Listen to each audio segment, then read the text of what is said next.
La historia de la computadora se remonta a muchos años antes de nuestra era, incluso a miles de años antes de Cristo. Uno de los primeros instrumentos utilizados para calcular fue el ábaco.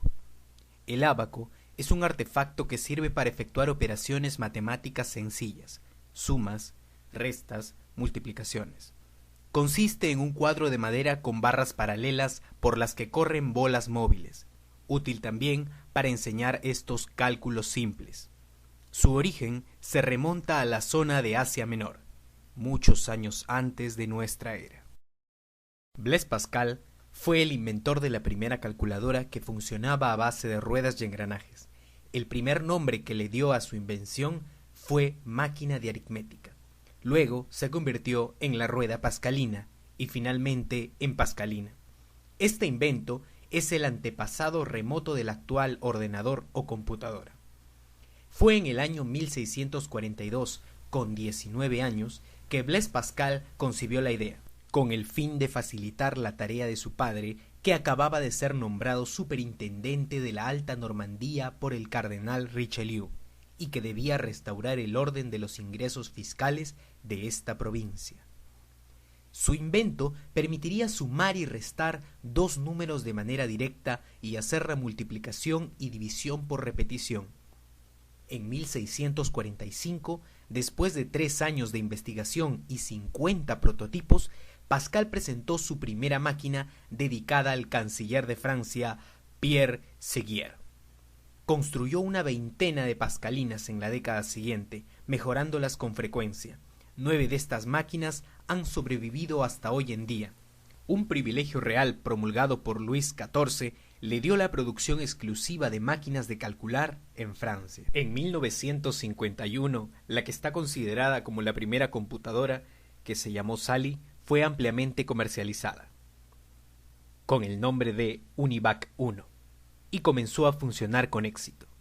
En 1952, la computadora Univac se utilizó para realizar el recuento de votos en las elecciones presidenciales de Estados Unidos.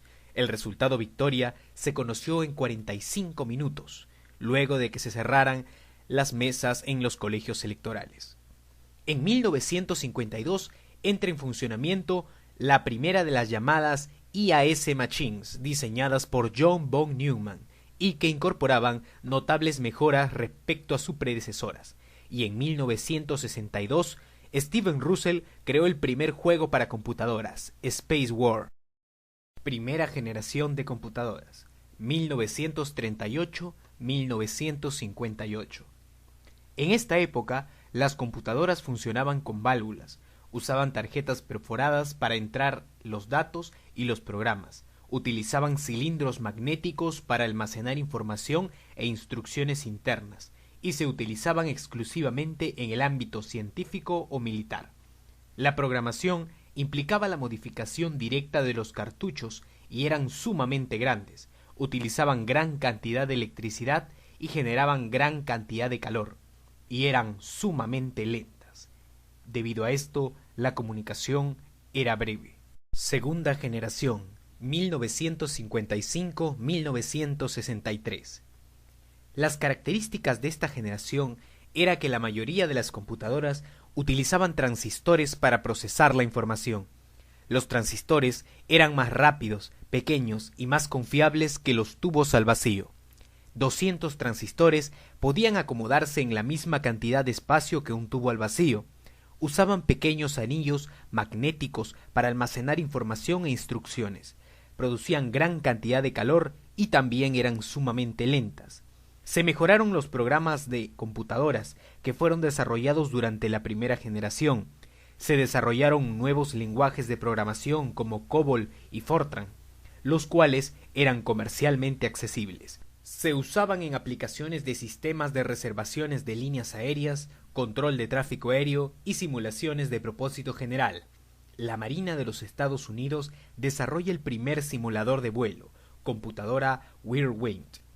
Surgieron las minicomputadoras y los sistemas de terminales a distancia. Se comenzó a disminuir el tamaño de las computadoras. Aparecen muchas compañías y las computadoras eran bastante avanzadas para su época, como la serie 5000 de Burroughs y la Atlas de la Universidad de Manchester. Algunas computadoras se programaban con cinta perforadas y otras por medio de cableado en un tablero. Tercera generación, 1964-1970.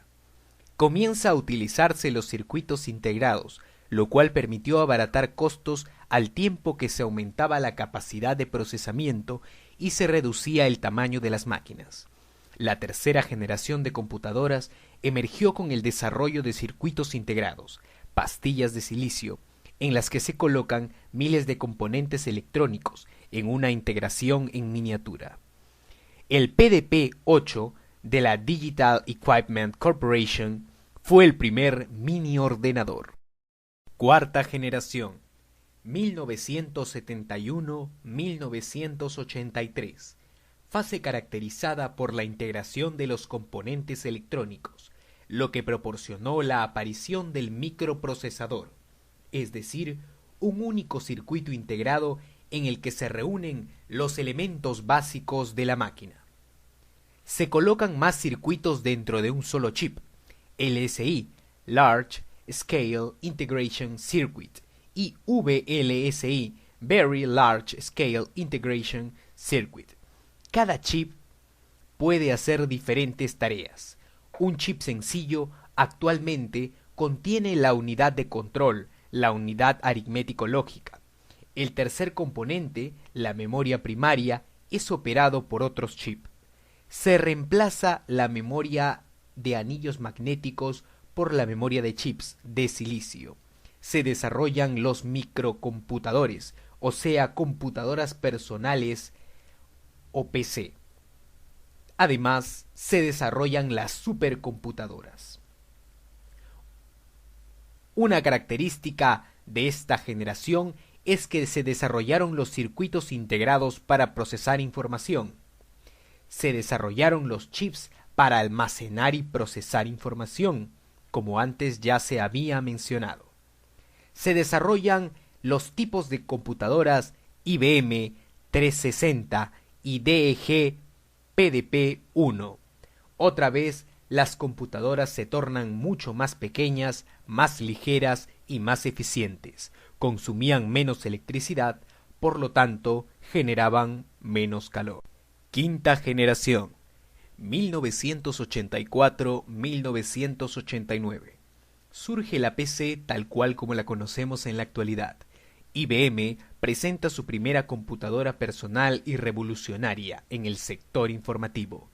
En vista de la acelerada marcha de la microelectrónica, la sociedad industrial se ha dado la tarea de poner también a esa altura el desarrollo del software y los sistemas que manejan las computadoras. Sexta generación, 1989 hasta la fecha.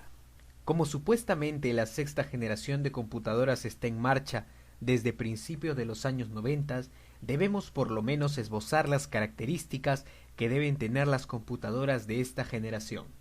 También se mencionan algunos de los avances tecnológicos de la década del siglo XX y lo que se espera lograr en el siglo XXI.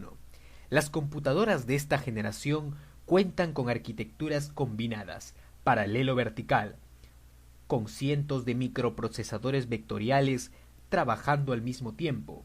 Se han creado computadoras capaces de realizar más de 1.000.000 de millones de operaciones aritméticas de punto flotante por segundo, teraflops. Las redes de área mundial, Wide Area Network, WAN, seguirán creciendo desorbitantemente, utilizando medios de comunicación a través de fibras ópticas y satélites, con anchos de banda impresionantes.